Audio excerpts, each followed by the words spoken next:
కృపాభరితుడైన మా యేసు ప్రభువా, మీ అపారమైన ప్రేమ, దయ, కనికరమును బట్టి స్తోత్రాలు తండ్రి. మరలా ఒక్కసారి మీ పాదాల చెంత మొరపెట్టుకుంటున్నాను నాయన. యెరూషలేము క్షేమం కొరకు, నీ ప్రజలు, నీ సొత్తైన, నీ స్వాస్థ్యమైన ప్రజల క్షేమం కొరకు ప్రార్థించమని కోరారు. దయచేసి ప్రభా, ఆ దేశమును, ఆ ప్రజలను రక్షించండి స్వామి. నాయన, భయంకరమైన యుద్ధాల మధ్యన మీ బిడ్డలు చాలా కాలము నుండి నా తండ్రి పోరాడుతూనే ఉన్నారు. అయ్యా, వారి పట్ల కృప చూపెట్టి స్వామి, నాయన, ప్రస్తుతం పోరాడుతున్నటువంటి దేశాల నాయకులకు నా ప్రభ మార్పును కలిగించండి. ఇరాన్ నాయకులను తండ్రి, ఈ యొక్క అమెరికా నాయకులను, ఇజ్రాయేల్ నాయకులను, రష్యా నాయకులను, ఉక్రెయిన్ నాయకులను దర్శించండి ప్రభా. వారి నాయకత్వంలో ప్రజలు ఎంత పతనమైపోతున్నారో, వారి ఆస్తులు ఎంత పతనమైపోతున్నాయో, వారి కుటుంబాలు ఎంత విచ్ఛిన్నమైపోతున్నాయో, ఎంత దుఃఖాన్ని వారు అనుభవిస్తున్నారో తండ్రి. ఒక గంటకు ముందు వారి ఇండ్లు ఉండేటివి, ఇప్పుడు ఇళ్ళు లేవు. గంటకు ముందు మంచి ఆస్తిపరులు, ఇప్పుడు బికారులు అయిపోయారు. ఈ స్థితిని అధికారులు ఎరిగి ప్రభా, ఒకరిని ఒకరు ప్రేమించుకొని, క్షమించుకొని యుద్ధం నిశ్శబ్దమయ్యేటట్టు సహాయం చేయమని యేసు ప్రభు నామంలో ప్రార్థిస్తున్నాను తండ్రి. Amen, amen.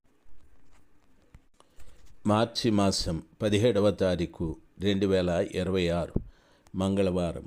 నెహెమ్యా గ్రంథము 4వ అధ్యాయము 18వ వచనం. మరియు కట్టువారిలో ఒక్కొక్కడు తన కత్తిని నడుమునకు బిగించుకొని గోడ కట్టుచూ వచ్చెను కాగా, ఊదువాడు నా యొద్ద నిలిచాను. ప్రియులారా, అక్కడ నెహెమ్యా కాలంలో యెరూషలేము గోడలను కట్టేటప్పుడు, ఆ బీటలను బాగు చేసేటప్పుడు అందరూ కూడా పనిచేసే ప్రతి వారు తమ నడుమునకు కత్తిని కట్టుకున్నారు. తరువాత తమ చేతితో పనులు చేస్తూ ఉన్నారు. నెహెమ్యాతో పాటు బాకాని ఊదేటటువంటి వారు ఆయన యొద్ద నిలిచారని ప్రియులారా గమనించాలి. ఇక్కడ ముగ్గురున్నారు. నడిపించే నాయకుడు, బాకాని ఊదే ఒక వ్యక్తి, పనిచేసే ఒక వ్యక్తి. ఈ ముగ్గురిలో మనం ఎవరిమి అనేది ఆలోచించాలి. ఒక దేవుని పని జరిగించే ఒక నాయకుడివా ఆలోచించాలి. దేవుని పని జరిగించే నాయకుడివా, లేక బాకాని ఊదేటటువంటి వ్యక్తివా, లేక కట్టడపు పని చేసేటటువంటి వ్యక్తివా? నీ ద్వారా ఏదైనా నిర్మాణం అవుతూ ఉందా? ఇవన్నీ కూడా ఆలోచన చేయాలి. ఈరోజున ఆత్మీయంగా ఈ భూమి మీద సర్వశక్తిమంతుడైన దేవుని కొరకు ఆయన రాజ్య నిర్మాణము చేసే వ్యక్తులుగా మనం ఉండాలి. ప్రభు రాజ్య నిర్మాణము చేసే వ్యక్తులుగా మన జీవితంలో మనం చేయవలసిన కార్యం ఏది అని అంటే, ప్రియులారా, నన్ను బాగా ఆలోచించాలి. ఎంతోమంది దేవుని పని పట్ల శ్రద్ధ లేదు. ఎంతోమందికి మందిరానికి వెళ్ళేటప్పుడు వాళ్ళ ఇంటి గురించి, వాళ్ళ సమస్యల గురించి, వాళ్ళ పిల్లల గురించి, వారి ఆరోగ్యాల గురించి, వారి ఆర్థిక అభివృద్ధి గురించి అక్కడికి వెళ్ళి అక్కడ కన్నీరు కారుస్తూ అక్కడ దైవ సేవకుని చేత ప్రార్థనలు చేయించుకుంటూ ఉంటారు. చాలామంది దైవ సేవకులు మాట్లాడుతూ చెప్పే మాట, మా సంఘానికి 500 మంది వస్తారు, 600 మంది వస్తారు, 1000 మంది వస్తారు, ఇలాగ చెప్పుకుంటూ ఉంటాం. నిజమే. అందులో ఎవరైనా దేవుని పని చేయించాలి అనే ఆ నాయకత్వపు ఆలోచనలు ఉన్నాయా? పనిభారం కలిగిన అటువంటి పనిభారము కలిగిన వ్యక్తులు ఎవరైనా ఉన్నారా? ఆలోచన చేయండి. సర్వశక్తిమంతుడైనటువంటి దేవుని పిల్లలుగా మీకు నా మనవి, మహోన్నతుడైన దేవుని యొక్క అద్భుతమైన కృప, ఆ సర్వశక్తిమంతుడైన దేవుని యొక్క దయ, ఆ లోకరక్షకుడైన యేసు ప్రభుల వారి యొక్క కనికరం మన అందరి మీద ఉండునుగాక. ఆ రీతిగా ఉంటూ మహోన్నతుడైన దేవుని పాదాల చెంత భారం కలిగిన వ్యక్తులుగా ఉండాలి. నా ద్వారా కూడా దేవుని యొక్క పని చేయించాలి. నేను నెహమ్యాలాగా భారము కలిగి నేను పని చేయించాలి.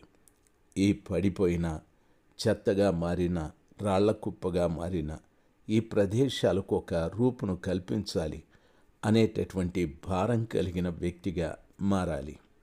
రెండవది, బాకాను ఊదేటటువంటి వాడు. బాకా ఎందుకు ఊదాలి? వీరు చేస్తున్నటువంటి పనికి వ్యతిరేకంగా శత్రువులు వచ్చి వీరితో యుద్ధం చేయాలని పూనుకొన్నారు. ప్రియులారా, సన్బలటును, టోబియోను, అరబీయులను, అమ్మోనీయులను, అస్దోనీయులను వీళ్ళంతా కూడా యెరూషలేము యొక్క గోడలు కట్టబడుతున్నాయని చెప్పి చాలా దుఃఖపడిపోతున్నారు. రౌద్రము కలిగి కోపపడిపోతూ ఉన్నారు. అసలు వీరికి సంబంధమే లేదు. ఈ రోజున దేవుని యొక్క నిర్మాణం విషయంలో చాలామంది పనిచేసేటప్పుడు సంబంధం లేని చాలామంది బహుగా కోపపడుతూ ఉంటారు, దుఃఖపడుతూ ఉంటారు, రౌద్రపడుతూ ఉంటారు. ప్రియులారా, అందుకని యుద్ధానికి వచ్చేటటువంటి వ్యక్తుల ఆ యొక్క పరిస్థితులను తెలుసుకొని బాకాని ఊదడం అవసరం. బాకా ఊదినప్పుడు పనిచేసే ప్రతి వాడు కూడా ఒక స్థలంలో పోగవుతాడు, లేదా తన నడుమునకు కట్టుకున్నటువంటి ఖడ్గాన్ని తీసుకొని శత్రువుతో యుద్ధం చేస్తాడు. బాకా ఊదడం అనేది ప్రాముఖ్యమైన సమాచారం. బాకా ఊదడము అంటే అందరినీ అలర్ట్ చేయడం. వింటున్న జనాంగమా, ఇదిగో బాకా ఊదేవాడు శత్రువు యొక్క ఉనికిని కనిపెట్టి పనిచేస్తున్న వారికి తెలియబచ్చే సమాచారం. ఒక విధంగా బాకా ఊదడం అనేది ప్రియులారా ప్రార్థనకు సంబంధించినది. నీవు ప్రార్థించే గుంపులో ఉన్నావా? లేక పాడైపోయిన స్థలాలను బాగు చేయాలి అనే భారం కలిగిన వ్యక్తిలాగా నీవు ఉంటున్నావా? నీ వద్ద ఏముంది? రెండవది, మూడవది, అక్కడ పనిచేస్తున్న ప్రతి వారు కూడా తమ నడుమునకు ఆయుధమును కట్టుకొని ఒక చేతితో వాళ్ళు పనిముట్టును పట్టుకొని పని చేస్తూ ఉన్నారు. ప్రియులారా, ఆలోచించాలి. దేవుని సేవ చేసే ప్రతి ఒక్క సేవకుడు కూడా వారి నడుమున ఆయుధం ఉండాలి. బైబిల్ ఈ రీతిగా సెలవిస్తుంది. ఎఫెసీ పత్రిక 6లో దేవుని సర్వాంగ కవచమును గూర్చి మాట్లాడుతూ ఈ రీతిగా చెప్పాడు. నడుమునకు సత్యమనే దట్టిని కట్టుకోవాలి, పాదములకు సువార్త సిద్ధ మనసు కలిగిన జోళ్లను ధరించాలి అని చెప్పాడు. కాబట్టి నడుమునకు సత్యమనే దట్టి చాలా ముఖ్యం. సేవ చేసే ప్రతి సేవకుడికి సత్యమనే దట్టి ఉండాలి. ఆత్మ అను వాక్యమనే ఖడ్గము ఉండాలి. విశ్వాసమనే డాలు ఉండాలి. ఈ రీతిగా ఈ రోజున వాక్యాన్ని బోధించే ప్రతి దైవ సేవకుడు కూడా దేవుని రాజ్యాన్ని కడుతున్నాడని తెలుసుకోవాలి. దేవుని రాజ్యాన్ని కట్టడం అంటే చెత్తగా మారిపోయిన, రాళ్ల కుప్పగా మారిపోయిన ఆ ప్రదేశాన్ని ఓ చక్కటి రూపము తీసుకొని వచ్చే వ్యక్తిగా కావాలి. అనగా దానర్థము సువార్త చెప్పే ప్రతి దైవ సేవకుడు కూడా సత్యమనే దట్టి అనగా దేవుని వాక్యం ఉన్నది ఉన్నట్టుగానే బోధించాలి. ఉన్నది ఉన్నట్టుగా బోధించాలి. చాలామంది దేవుని వాక్యాన్ని వాళ్ళకు అనుకూలంగా బోధిస్తారు. దేవుని వాక్యాన్ని ఎవరికి నొప్పి తగలకుండా బోధిస్తారు. అంటే సమాధులకు సున్నం కొట్టే బోధలు ఉంటాయి. చాలామంది బోధించే బోధలు పాత్రను బయట శుభ్రం చేస్తారు, లోపట అజితేంద్రియంతో నింపబడి ఉంటారు, కల్మషంతో ఉంటుంది. వీళ్ళు కూడా టాప్లో ఉంటారు, పెద్ద పెద్ద సేవకులుగా ఉంటారు. దయచేసి గమనించాలి.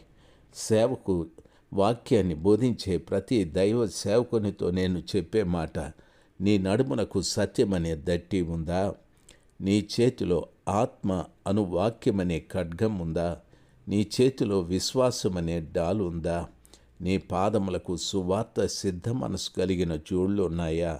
సువార్తే ప్రకటించాలి కానీ చాలామంది సొంత వార్తలు చెప్పుకుంటూ ఉంటారు. లేనిపోని పెట్ట కథలు, సొల్లు కథలు చెప్తూ ఉంటారు. ఆ రీతిగా చెప్పడం మంచిదేమీ కాదు. అవన్నీ కూడా ప్రక్కకు తొలగిపోవునుగాక. దేవుని అద్భుతమైన కృప. ఒక సేవకుడు ఎలాగుండాలని, ప్రార్థించేవాడు ఎవరితో ఉండాలని, ఆ భారం కలిగి ఆ ప్రదేశాన్ని అంతటిని కూడా బాగు చేయాలనే భారం కలిగిన వ్యక్తి ఎలాగుండాలి అనే విషయాన్ని ఈ వాక్యంలో మనం నేర్చుకున్నాం. మీరు ఈ ముగ్గురిలో ఎవరికి సంబంధించిన వారో ఆలోచించండి.